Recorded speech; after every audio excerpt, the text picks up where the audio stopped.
हरे कृष्णा। सो आप सब भक्तों का स्वागत है भगवद गीता रीडिंग में। और आज हम कंटिन्यू करेंगे chapter 10 the opulence of the absolute.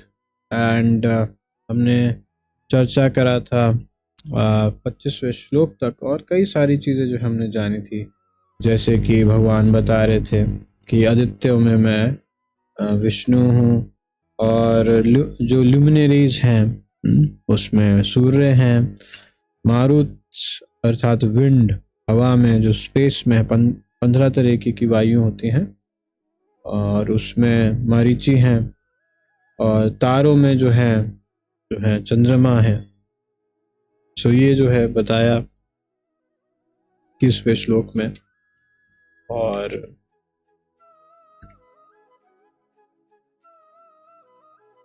Sorry 50 नहीं, 50 तरीके की विंड्स होती हैं स्पेस में।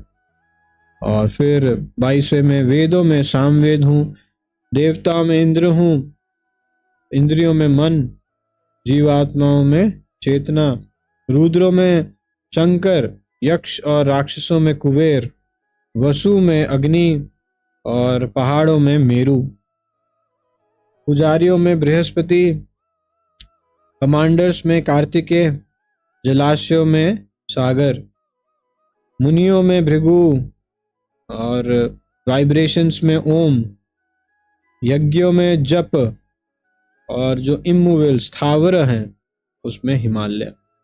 तो हमने ये चर्चा करा था कल। तो आज जो है हम शुरुआत करेंगे 26वें से, और भगवान के ऐश्वर्यों के बारे में जानेंगे, मनन करेंगे, भगवान को स्मरण करेंगे। सो हम जो है भगवान से प्रार्थना करते हैं। और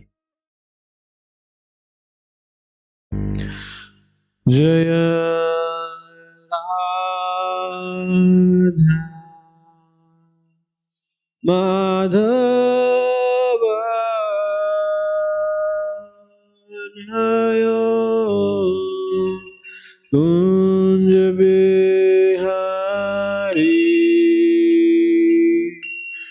जय राधा माधव जय कुंज बिहारी, जय कवि जन वल्लभ, जय गिरिवरधारी,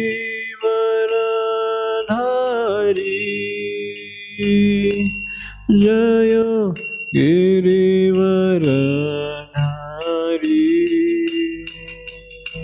जय राधा माधव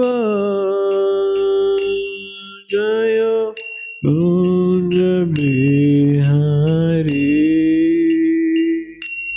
जय यशोदा नंदन, जय ब्रजजन रंजन,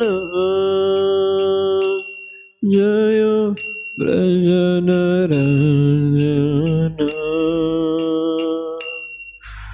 जय यशोदा नंदन,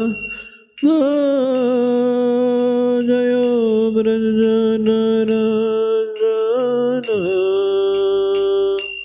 जय ब्रजजन रंजन, जय यमुना तीरवनचारी, जय कुंज बिहारी, जय यमुना तीरवनचारी, जय कुंज बिहारी, जय राधा माधव जय कुंज बिहारी, जय राधा माधव जय कुंज बिहारी। हरे Krishna Krishna Krishna Krishna Hare Hare Hare Rama Hare Rama Rama Rama Hare Hare Hare Krishna Hare Krishna Krishna Krishna Hare Hare Hare Rama Hare Rama Rama Rama Hare Hare Hare Krishna Hare Krishna Krishna Krishna Hare Hare Hare Rama Hare Rama Rama Rama Hare Hare Jaya Radha Madhava Radha Madhava Radha Madhava Shri Radhe Jaya Radha Parsati Radha Parsati Radha Parsati Shri Radhe Jaya Prabhupada Prabhupada Prabhupada Jaya Prabhupada Nitai Gaura Hari Bol Hari Bol Hari Bol Nitai Gaura Hari Bol.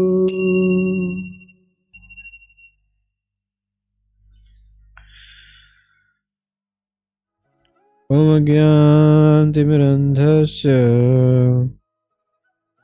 Jnananjana Shalakaya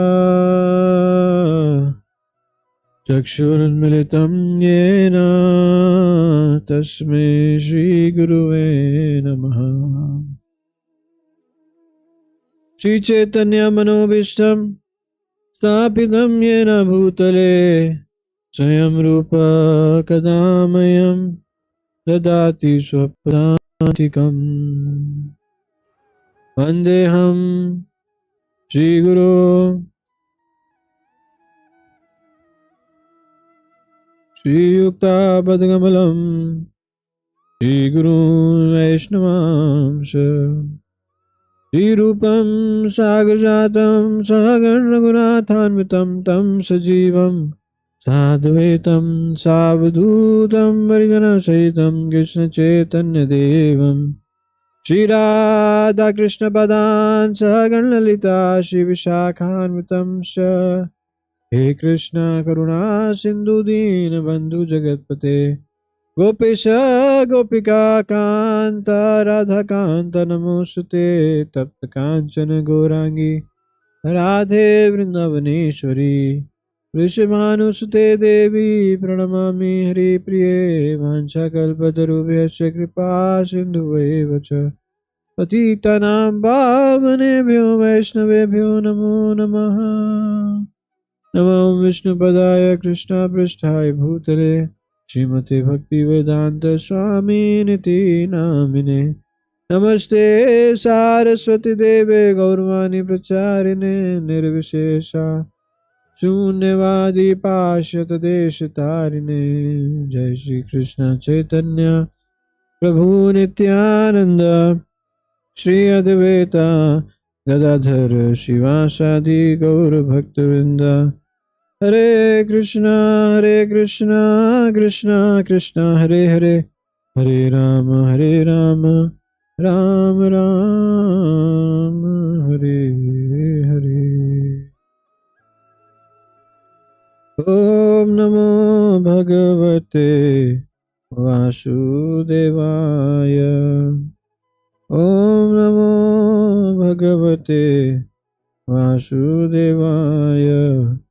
Om Namo Bhagavate Vasudevaya.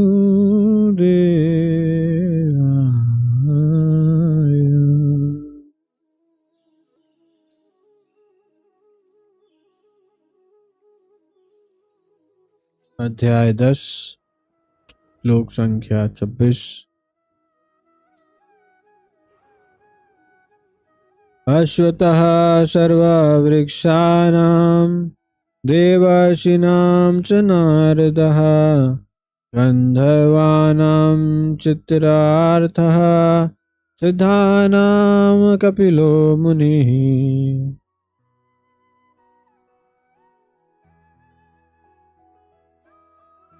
Translation purport by His Divine Grace A.C. Bhaktivedanta Swami Sripad Srila Prabhupada ki jai. Of all trees, I am the banyan tree, and of the sages among the demigods, I am Narada. अश्वतः सर्व वृक्षाणां, वृक्षों में भगवान अश्वत्थ है, बरगद का पेड़, और मुनियों में देवर्षि नारद, देवर्षि नाम च नारद।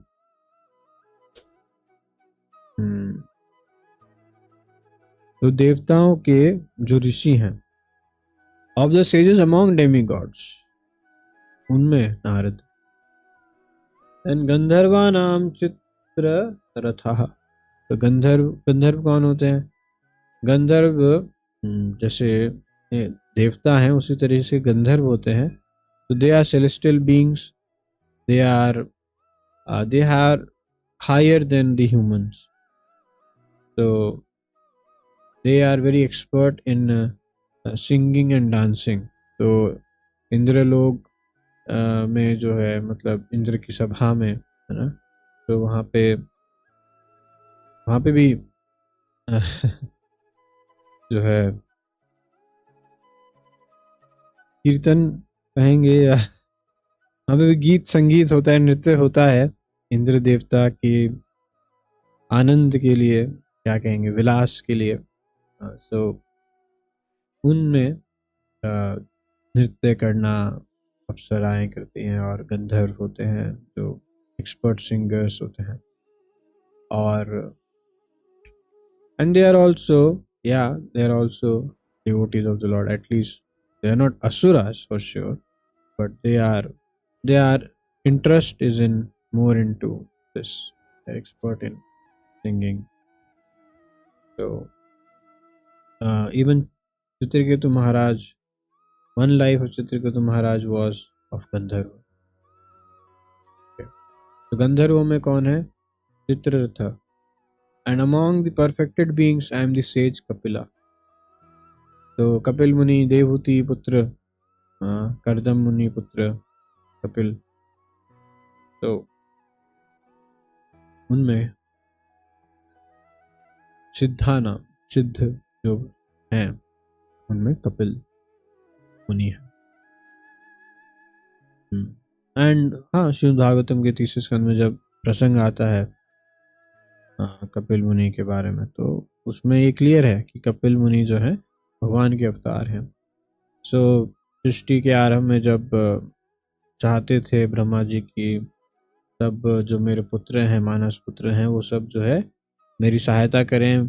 सृष्टि के अंदर पॉपुलेशन ही नहीं है भाई, लोग ही नहीं है, तो क्या कैसे होगा। तो फाइनली वो मनु और शतरूपा को प्रकट करते हैं, और फिर उनसे कॉपुलेशन शुरू होता है।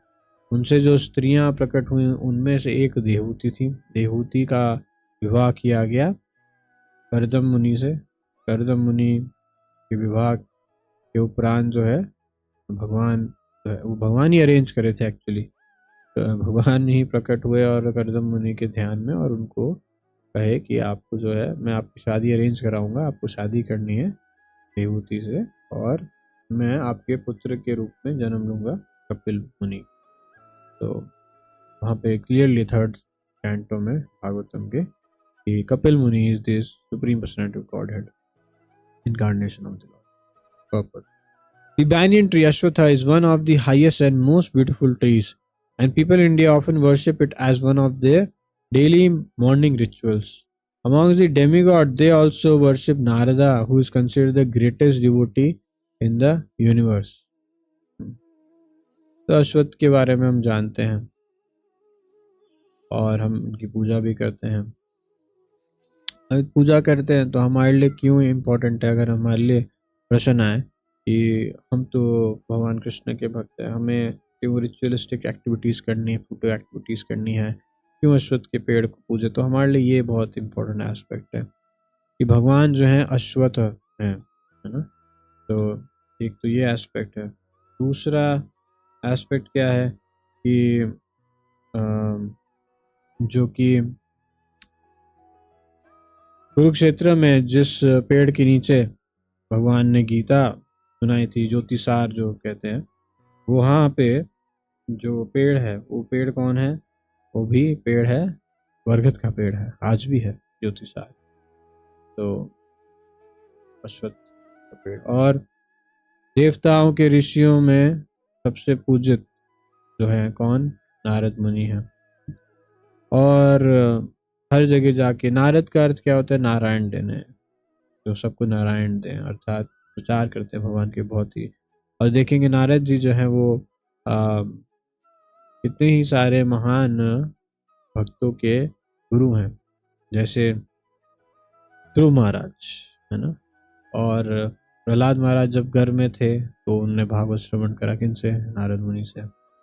और इसी तरीके से व्यास देव, जिन्हें सारे वेदों को जो है विस्तृत करा, व्यास करा, और महान literally incarnation of the supreme personality of God, उनके गुरु कौन है, नारद जी। उन्हीं ने जो है उनको जो है डांटा, चस्टाइज करा कि आपने क्या कर दिया, इतने सारे शास्त्र क्यों लिख दिए, आप इसलिए संतुष्ट नहीं हो क्योंकि आपने अभी तक भगवान का एक्सक्लूसिव जो है ग्लोरिफिकेशन नहीं करा, आपने श्रीमद् भागवतम की रचना नहीं करी। अब आप श्रीमद् भागवतम की रचना करिए, तभी आपको संतुष्टि मिलेगी।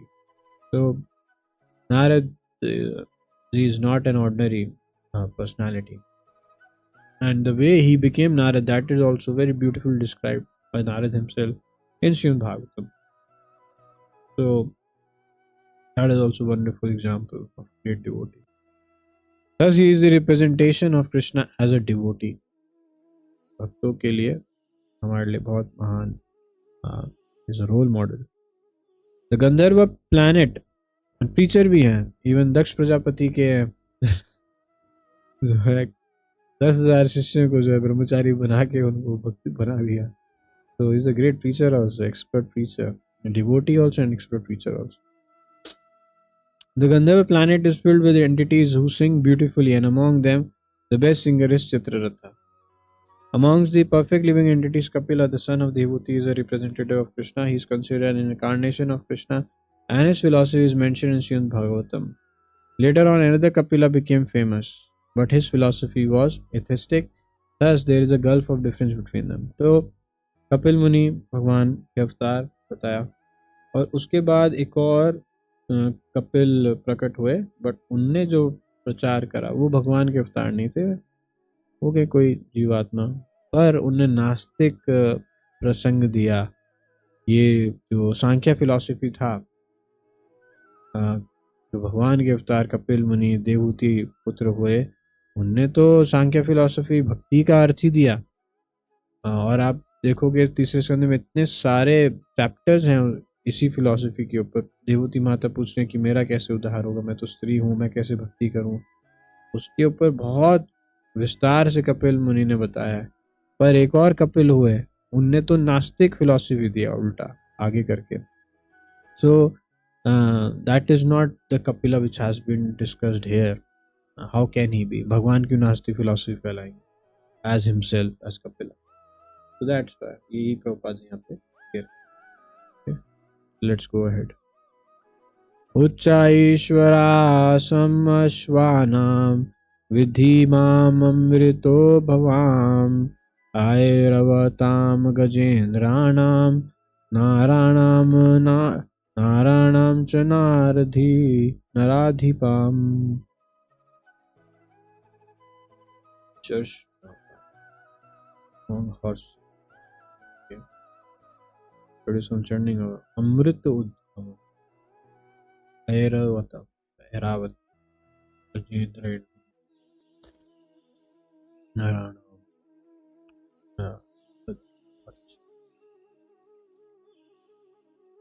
So in the horses, of horses know me to be Ucheshwarava, produced during the churning of the ocean of nectar, of lordly elephants I am Airavat. Indra के जो उनकी सवारी है वो कौन है? Airavat. And among men I am the monarch. Monarch मतलब कि राजा, किंग। इसलिए राजा जो है, देश का राजा, भारत का राजा, वो साधारण व्यक्ति नहीं है, वो भगवान के द्वारा चुना गया है, भगवान का प्रतिनिधि है। इसलिए king is to be respected as good as the lord, है ना। और देखा जाए तो साधारण जीवात्मा कैसे राजा बनेगी, क्योंकि पूरे इतने सारी जीवात्माओं का प्रतिनिधित्व कर रहे हैं, तो भगवान किसी को थोड़ा ना बना देंगे। ही वुड बी पायस। आप देखो महाभारत का युद्ध जो है क्यों भगवान ने करवाया। दुर्योधन को बना सकते थे, सीधा बन जा यार, तू राजा बन जा, बट वो भक्त नहीं थे भगवान के और असुरी थे। तो भगवान की क्या इच्छा थी कि मेरा भक्त राजा बने। क्यों? ये तो पार्शियलिटी कर रहे हैं भगवान। क्यों नहीं चाहते कि कोई और कोई भी बन जाए राजा? क्योंकि वो धर्म की स्थापना नहीं करेगा। दुर्योधन धर्म की स्थापना नहीं करेगा, खुद धर्म का पालन नहीं करता, खुद भक्ति भजन नहीं करता, तो लोगों को नरक के रास्ते लेके जाएगा। इसलिए किसको बनाया, किसको बनाना चाहते थे? युधिष्ठिर महाराज को ये राजा बनाना चाहते थे। तो इसीलिए जो है महाभारत का युद्ध हुआ, इतने सारे लोग मरे, 64 करोड़ 64 करोड़ लोग जो है का मृत्यु हुआ। और सबको पर युधिष्ठिर महाराज जो थे वो बड़े दुखी थे कि मेरी वजह से जो है, मेरे को राजा बनाने के चक्कर में तो कितने मृत्यु हुई, कितना पाप लगेगा मेरे को। इसलिए जो है भगवान कृष्ण उनको भीष्म पितामह के पास लेके जाते हैं और फिर वो उनसे श्रवण करते हैं और फिर जो है उनसे राजसूय यज्ञ कराते हैं जिससे सारे पाप जो है क्षय हो और उनको भी जो है अब बल मिले कि अब वो जो है आगे अपनी सेवा, राजा की सेवा करें। तो उसमें उसी प्रसंग में जो है आता है कि युधिष्ठिर महाराज को क्यों बुरा लग रहा था। उनने थोड़ा कुछ गलत करा, उन्हें सही चीज़ है, धर्म की स्थापना होनी चाहिए। पर एक व्यक्ति जो कि पुण्यवान होता है, जो सरल हृदय का होता है, भक्त होता है, उसका स्वभाव ही ऐसा होता है कि उसकी गलती नहीं भी हो पर फिर भी वो जो है अपने आप को दोष देता है, मेरी वजह से ये गलत हुआ, कितने लोग मारे गए। तो उसके अंदर अगर वो गलती से भी गलती कर भी दे तो वो जो है तुरंत ही क्या होगा, उसके अंदर ग्लानि रहेगी, गिल्ट आएगा और अपनी गलती को सुधारने का वो पश्चाताप जरूर करेगा। तो इस तरीके का हमें होना चाहिए। ऐसा अगर राजा होगा, भक्त होगा और जो है भगवान को, सबको जो है वर्णाश्रम को इस्टेब्लिश करके सब लोगों को भक्ति में लगाएगा, ऐसा राजा जो है that is a successful king, successful monarch, and that is the duty of the king कि भगवान की तरफ सब लोगों को लेके जाए, ना कि नास्तिकतावाद की तरफ या सेक्युलरिज्म की तरफ। It will only create such a havoc which the whole world is today facing.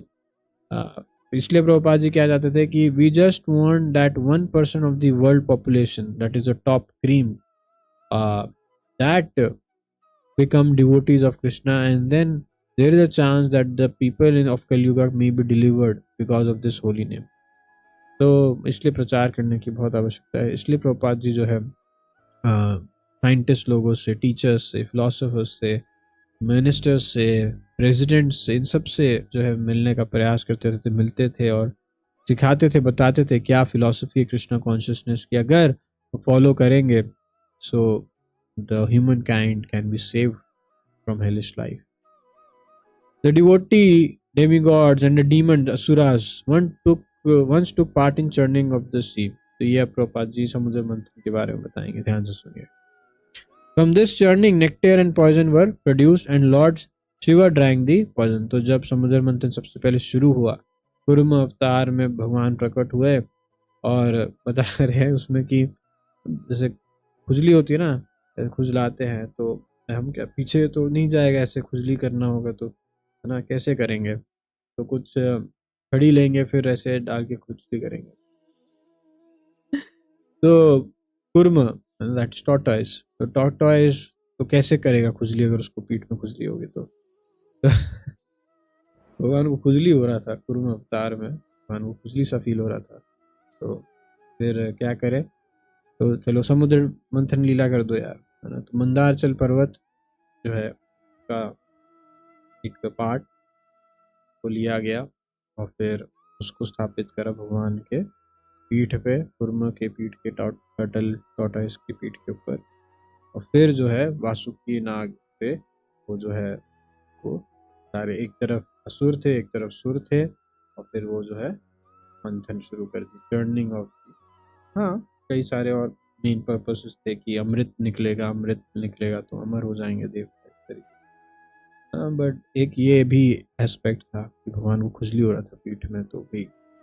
हाँ, सो देन व्हाट हैपेंड, वो चर्निंग जब शुरू हुआ तो सबसे पहले अमृत नहीं निकला। हाँ, सबसे पहले जो है विष निकला समुद्र में। तो वो विष जो है अब हलाहल विष था, और बहुत उस विष का जो सर्प का भी जो विष होता है वो बहुत ही गर्म होता है, वो उससे हीट प्रोड्यूस होती है। तो इसलिए आप देखोगे सांप भी जो है वो किस में रहते हैं, सैंडलवुड, चंदन के पेड़ों में, क्योंकि वो ठंडक पहुंचाते हैं ना। इसलिए सांपों को रहना चंदन के पेड़ में आप देखोगे स्वाभाविक मिलेंगे वहाँ पे। तो वो ठंडा, बॉडी बहुत हीट करती है। जैसे ही हम ये जो विष निकला, हलाहल विष निकला, तो बहुत ताप जो है हर जगह फैल गया, और सब बहुत धुआं निकला, उससे सब लोग को बहुत डिफिकल्टी हो रही थी सांस लेने में, और सब इधर उधर परेशान होके जा रहे थे। तो अब क्या करें, ये विष निकला है, इसको क्या करें। तो शिव जी को बुलाया गया। शिव जी आशुतोष हैं, वैष्णव हैं, तो इससे ये भी दिखता है कि वैष्णव को सहिष्णु होना चाहिए, इतना सहिष्णु होना चाहिए कि अगर बोला जाए आइए आपको जहर पिलाएंगे हम। प्रहलाद महाराज को विष दिया, पर भगवान पे भरोसा करके वो पी गए, कुछ नहीं हुआ। और ऐसे ही शिव जी ने जो है विष पिया, और फिर वो उनका कंठ जो था वो नीला हो गया। तो इसलिए उनको नीलकंठ भी बोलते हैं। तो नीलकंठ, ऐसा नहीं कि पूरा बॉडी नीला है, बट कंठ जो है उनको वो नीला हो गया। तो this is how the poison was subsided. Then और भी चीजें निकली चर्निंग में, कई सारे एंटिटीज और निकले, तो फिर अमृत भी निकला। From the nectar were produced many entities of which there was a horse named Uchchaihshrava. Another animal produced from the nectar was an elephant named Airavat. तो एरावत भी निकले वहां से सब, और लक्ष्मी और कई सारी मणियाँ, ज्वेल्स, ये सब जो है निकला वहां से। So because these two animals were produced from nectar, they have special significance and they are representatives of Krishna. Amongst the human beings, the king is the representative of Krishna because Krishna is the maintainer of the universe, and the kings who are appointed on account of their godly qualification are maintainers of the kingdom. तो ये सब सृष्टि किसकी है, भगवान की है। तो भगवान किसको अपना मंत्री बनाना चाहेंगे या राजा बनाना चाहेंगे राज करने के लिए अपने किंगडम में, ऐसे किसी को जो कि उनके राज को और अच्छा करे, भगवान के पास लेके आए जीवात्मा को, ये थोड़ा ना कि और नर्क की तरफ लेके जाओ और उनका गलत करे। तो इसलिए king is the representative of Krishna because he is the maintainer, Krishna is maintainer, and king's duty is to help the praja to grow, to become, he is the maintainer of the praja, practically representative of Krishna. तो क्या quality होनी चाहिए, gaudy qualification होना चाहिए, तभी तो maintain कर पाएगा किंगडम को। राजा king like Maharaja Yudhishthira, Maharaja Parikshit and Lord Ram were all highly righteous kings who always thought of the citizens' welfare. प्रजा की अच्छे के बारे में सोचते थे। In Vedic literature, the king is considered to be the representative of God. तो कुछ समय पहले सेंगोल एक जो स्टाफ होता है वो power, the transfer of power, it signifies that Sengol is also a representative of gods. So from the previous king to the next king to the next monarch, it passes on. So in Vedic literature, the king is considered to be the representative of God. In this age, however, with the corruption of principles of religion, monarchy decayed and now is finally abolished. तो क्या हुआ कलयुग में, तो राजा राजपाट जो करते थे धर्म को नहीं फॉलो करते थे तो फिर क्या होगा? तो there will be all obviously some repercussions, there will be protests, there will be fights, there will be some coups ना। तो जैसे फ्रेंच रेवोल्यूशन हुआ और इसी तरीके से धीरे धीरे जो पावर थी वो from some few men from the royal, so it came to the people, democracy, secularism. But even today, Prabhupada ji बोलते secularism is also not good, and democracy is also not good. Why? Because uh, from the masses, you are choosing some person who is not expert in dharma. धर्म के बारे में तो किसी को ज्ञान है ही नहीं, तो धर्म के बारे में जिसको ज्ञान नहीं है तो वो कैसे राज करेगा धर्म के आधार पे? तो वो किसके लिए करेगा फिर? जो उसको आता है इंद्रिय तृप्ति करना, सेंस ग्रेटिफिकेशन करना, तो वो ऐसी चीजें करेगा जिससे उसकी इंद्रिय तृप्ति हो, सेंस ग्रेटिफिकेशन खुद का हो, और लोगों को भी थोड़ा ठीक है तुम भी ले लो, तुम भी सेंस ग्रेटिफिकेशन करो मेरे साथ। तो it is like the blind is leading the whole crowd. That's why everyone is today so much frustrated by the leaders. They want them to be changed every 4 years. बहुत मुश्किल है कि कोई government टिक पाती है, एंड जो टिकती है उसमें भी कितने सारे करप्शंस होते हैं. So even monarchy is abolished and democracy is also full of corruption. So it is what is the solution for it? To make devotees of the Lord to be the leaders of society, because devotees will guide the society on based on the principles of the Lord.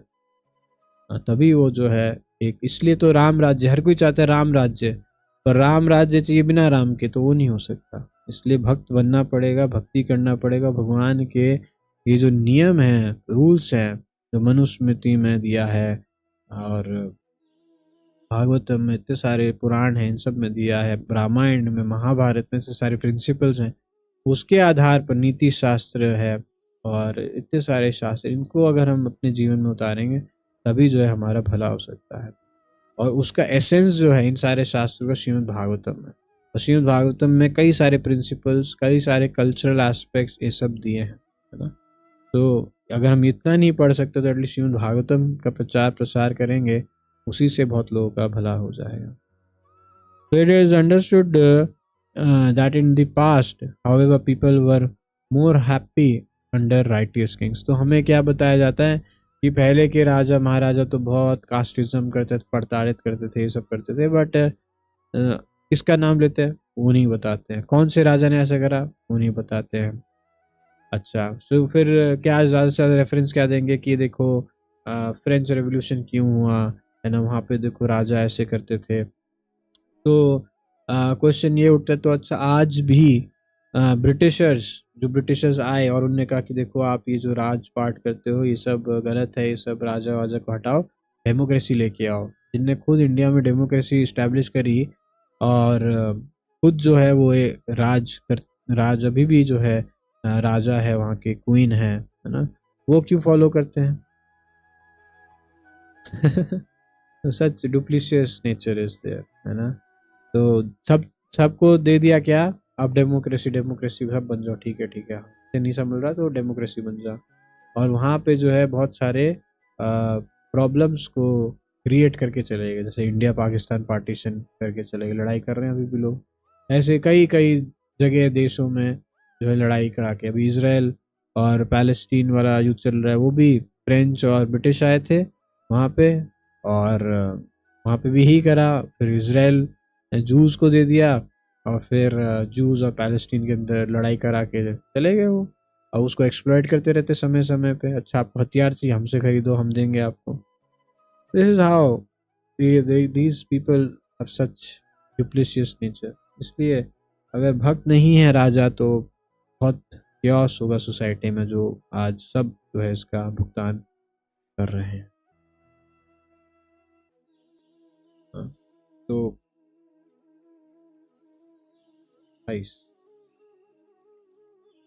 आयुधानाम हम वज्रम, युद्ध के लिए वज्र, धेनूनामस्मि कामधुक प्रजानाश्च चास्मि कंदर्पः सर्पानामस्मि वासुकिः।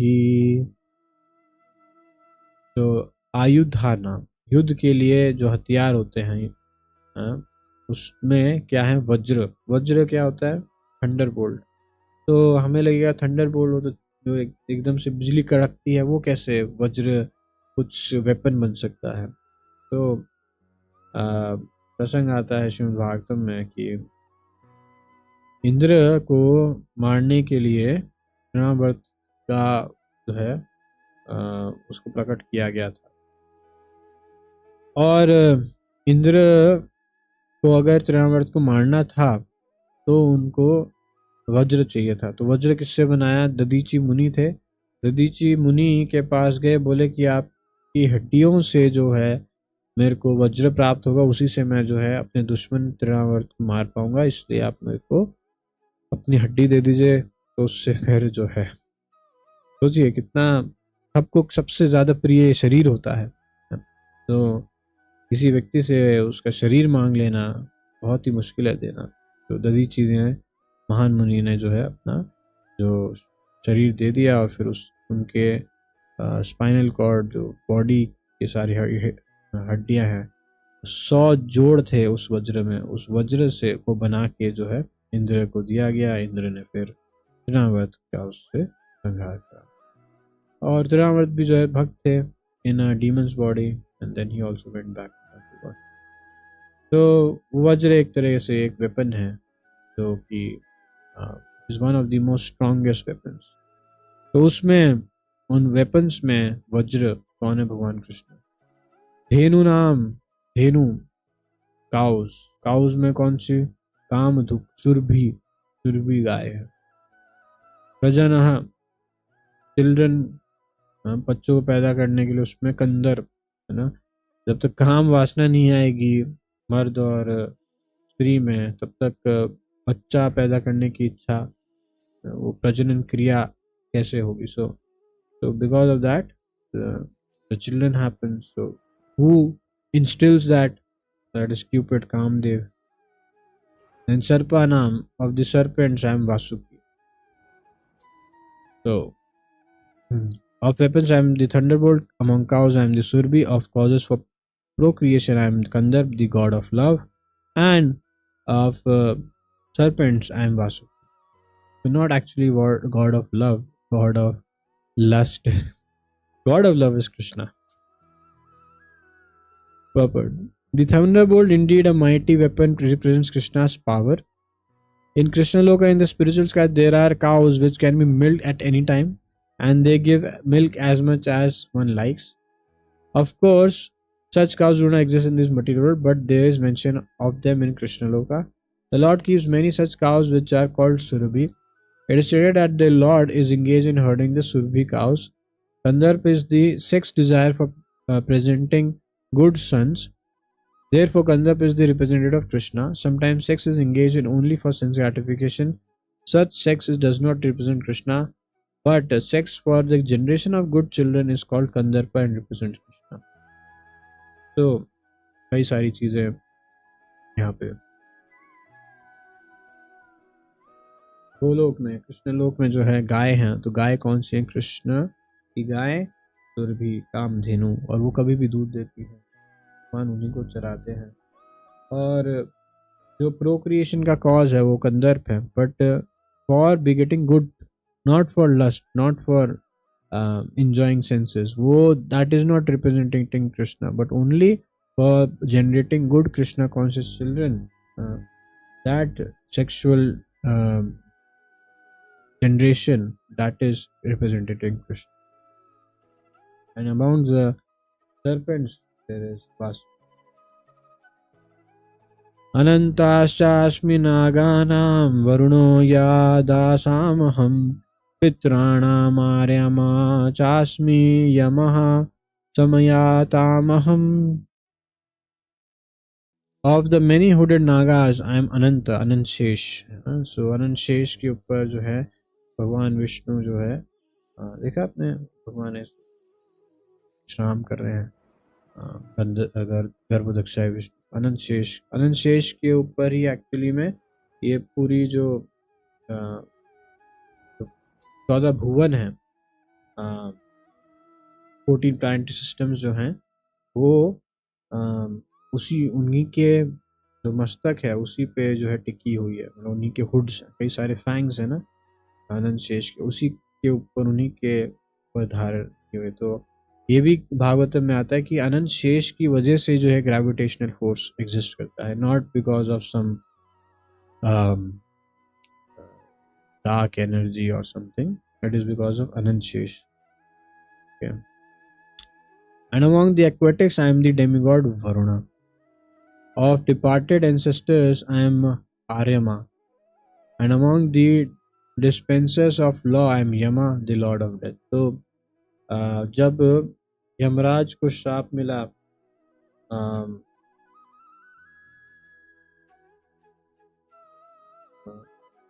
मंडूक ऋषि ने श्राप दिया उनको, क्यों? क्योंकि यमराज जी ने उनको दंड, मतलब इट सो हैपेंड कि कुछ चोर जो थे वो भेष बदल के आ गए मुनि के आश्रम में, मुंडुक ऋषि के आश्रम में। और ऋषि का क्या स्वभाव होता है, ठीक है कोई व्यक्ति है तो कष्ट में है तो उसको अपना शरण देना। तो राजा के सिपाही आए, उन्हें देखा ये ऋषि ने जो है इनको शरण दे रखी है, तो ये तो देखो ये तो गलत है, तो उनको अरेस्ट करके राजा के पास ले आए और ये चीज़ बता दिया कि इनने जो है चोरों को जो है शरण दी थी तो गलत है, तो राजद्रोह है। तो फिर उनको जो है सजा मिली कि आपको जो है सूली पर चढ़ाया जाएगा। तो सूली एक जैसे कोन होता है, कोन तो बहुत पॉइंटेड कोन, उसके ऊपर व्यक्ति को एनस मतलब उसका उसमें दिखा दिया, फिर धीरे धीरे बॉडी को पूरा फाड़ दे।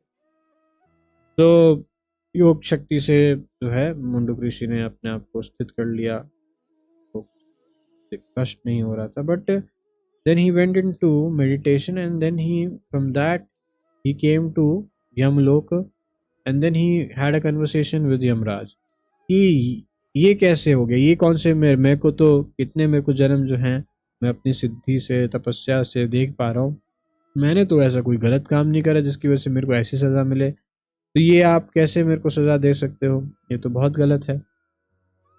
तो यमराज जी ने बोला कि देखो आप जब छोटे थे 12 साल की उम्र से छोटे थे तो आप ना एक टिड्डे को जो है एक सुई जो है चुबा रहे थे, तो उसकी एनस में डाल रहे थे, उसको कष्ट दे रहे थे, इसलिए जो है आपको ये सज़ा मिली। तो फिर जो शास्त्र के आधार पे बताए मुंडुक ऋषि की देखो जो अबोध बालक होता है 12 साल से उम्र जिसकी कम होती है, अबोध है वो, तो उसको ये चीज़ का ट्रेनिंग नहीं है, उसको नहीं पता, तो ये चीज़ वैलिड नहीं है, तो आपने ये गलत डिसीजन लेके मेरे को सज़ा दी है, इसलिए आपको जो है यम लोग छोड़ के मृत्यु लोक में जाना पड़ेगा साधारण मनुष्य, और उसमें भी आप दासी पुत्र के रूप में जन्म लोगे और शूद्र बनोगे, क्योंकि आपने शूद्र के स्वभाव की तरह से डिसीजन लिया है।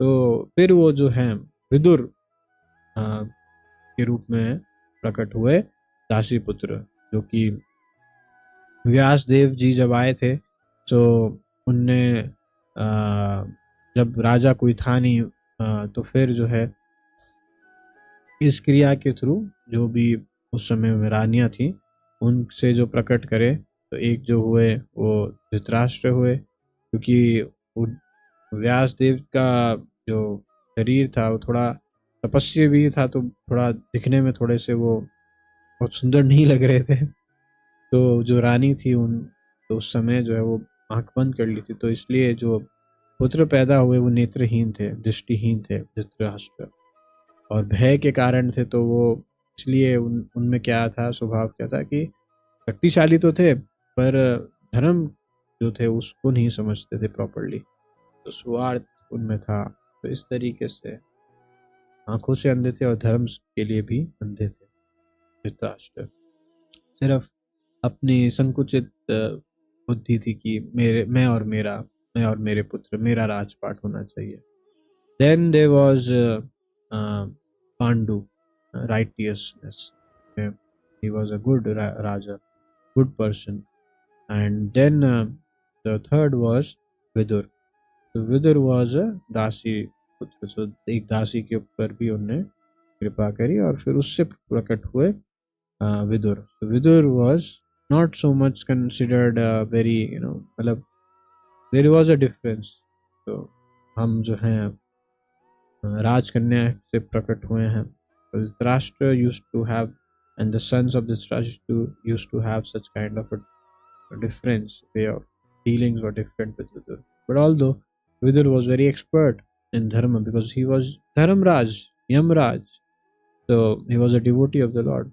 And इस तरीके से तो जब उनको श्राप मिला, मृत्युलोक में आ गए, तो फिर वहां पे जो पाताल में कौन डिसीजन मेकिंग कर रहा था, तो उस समय ये आर्यमा जो हैं, ये जो थे, he was like deputy director of Patala Loka. In the absence of Yamaraj, he was taking care of Yamaloka. So why this happened? Why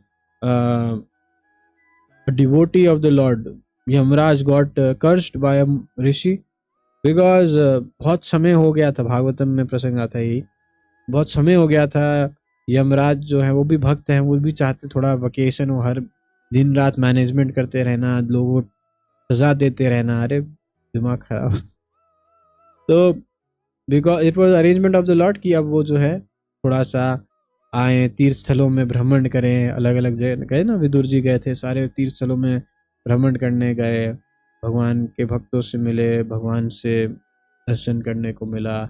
तो ही इज ऑल्सो पर्सन, उसको भी थोड़ा क्या चाहिए, से हम जाते हैं, धाम जाते हैं उस समय में, तो उनको भी जो है इच्छा हुआ. So this way the Lord arranged spiritual vocation for Yamraj in this way. So yeah, so this way we get to know about Aryama and Yamraj. Okay, so among the many who did Naga serpent, Ananta is the greatest, as is the demigod Varuna among the aquatics. They both represent Krishna. There is also a planet of Pitas, ancestors, Pitralok, presided over by Aryama, who represents Krishna. There are many living entities who give punishment to the miscreants, and among them Yam is the chief. Yam is situated in a planet near this earthly planet. After death, those who are very sinful are taken care there, and Yama arranges different kinds of punishments for them. So ये चीज सब. So let's take another sloka. प्रह्लादश्चास्मि दैत्यानां कालः कालायतामहं मृगानां च मृगेन्द्रोऽहं वैनातेयश्च पक्षिणाम्. Among the Daityas, demons, I am the devoted Prahlada. Among subduers, I am time. Among beasts, I am the lion. And among birds, I am Garuda. तो दैत्य एक अदिति हैं और एक दिति हैं. तो दिति के पुत्र क्या कहलाए? दैत्य कहलाए. तो दैत्यों में जो भक्त प्रहलाद है वो हैं, और जो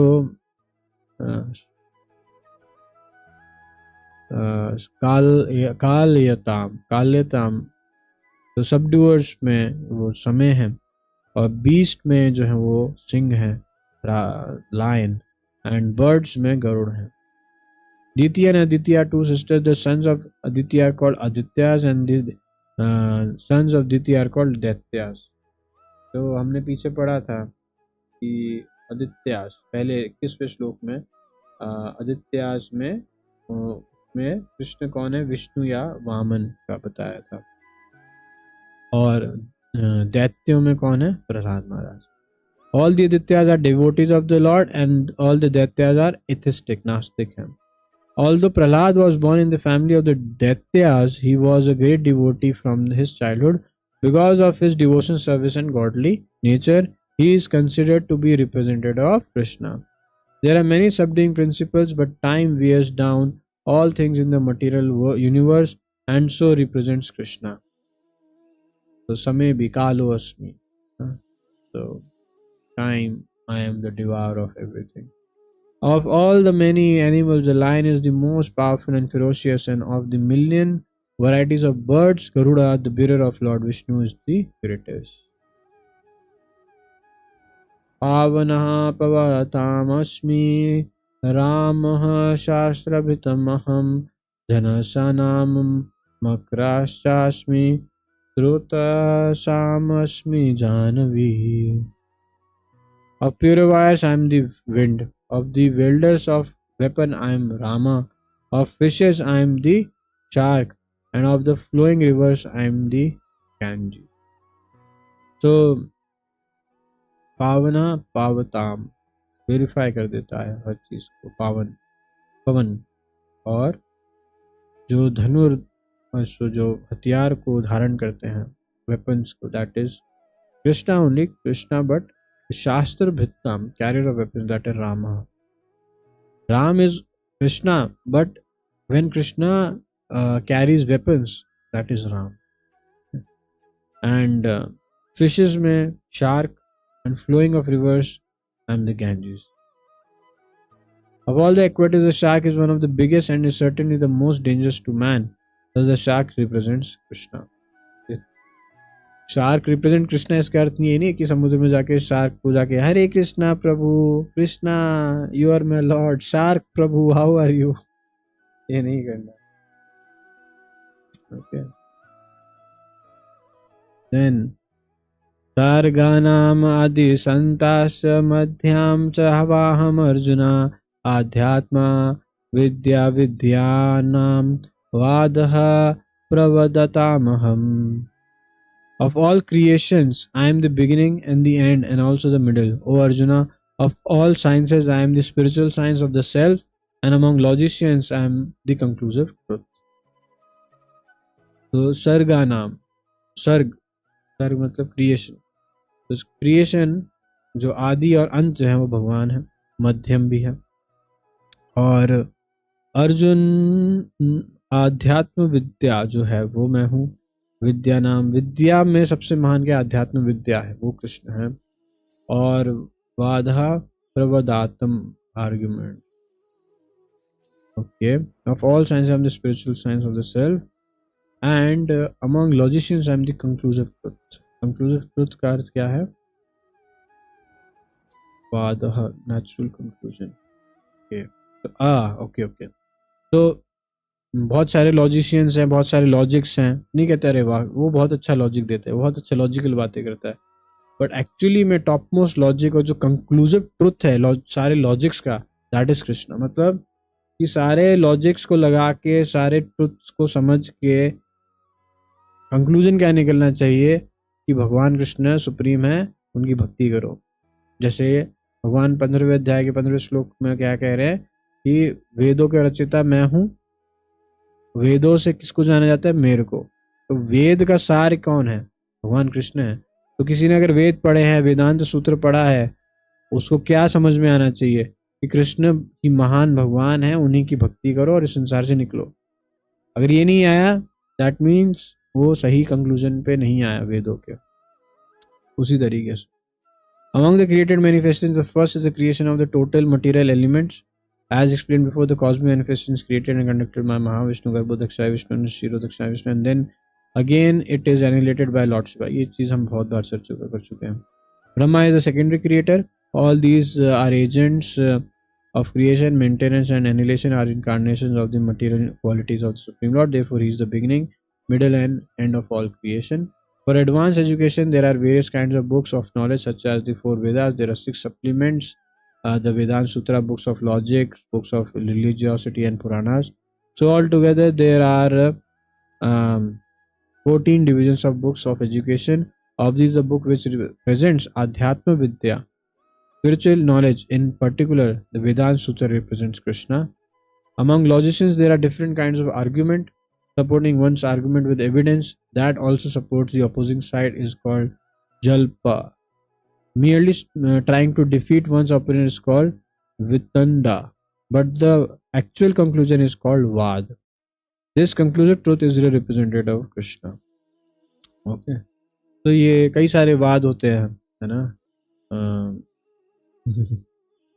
तो अद्वैतवाद, द्वैत अद्वैतवाद, पर कंक्लूजन क्या है? कृष्ण परम भगवान है, उनकी भक्ति करनी है. दैट वाद, the conclusive truth is representation of Krishna. तो आज हम इतना ही चर्चा करेंगे और फिर अब हम मिलेंगे सोमवार को और हम इसके आगे चर्चा करेंगे. And I think with 2 sessions we will be able to complete the chapter. So 33 to 42 we'll discuss in upcoming 2 sessions. Okay. So if you have any questions, any doubt, you can put it in the comments. We'll discuss next time. Thank you everyone for being a part of it, and I hope we'll be soon be completing. It's October end, and we are completing this chapter by next week. We'll begin with 11th chapter, and yeah, we are on good pace of reading Bhagavad Gita. So we hope we'll complete it soon, cover to cover. Thank you everyone for being a part. Thank you. Hare Krishna. Jai Krishna Prabhupada ki jai.